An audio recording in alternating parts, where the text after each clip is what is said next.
Quatrième et dernière catégorie de lauréats, Alain Gavant, pas la plus simple, hein, je crois.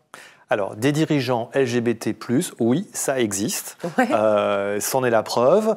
Ils sont membres d'une instance de direction, directeur général, vice-président, directeur commercial, DRH, et nous allons les découvrir à l'instant.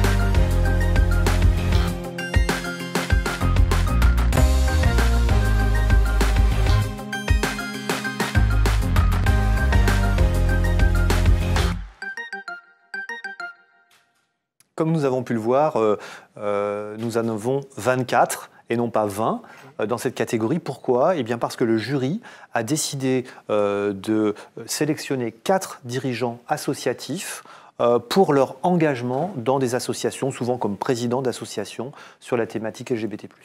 Alors, ces dirigeantes et ces dirigeants ont un rôle fondamental.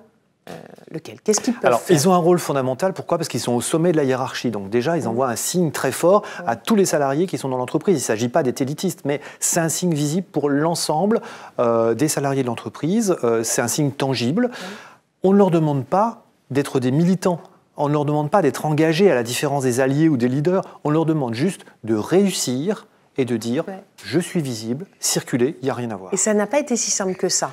Ça n'a pas été simple parce que aujourd'hui, effectivement, ces salariés n'ont pas toujours été visibles.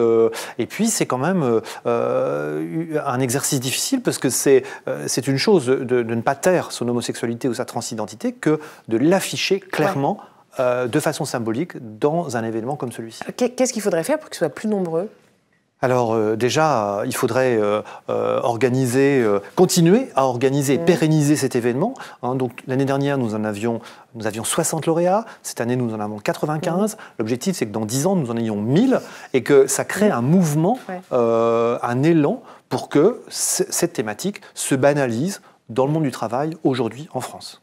Alors on l'a vu depuis le début de cet événement, beaucoup de lauréats évoluent dans des entreprises anglo-saxonnes. Un hasard peut-être? Pas tout à fait. La visibilité LGBT+ est aussi une question de culture globale et c'est le thème de notre 4e table ronde.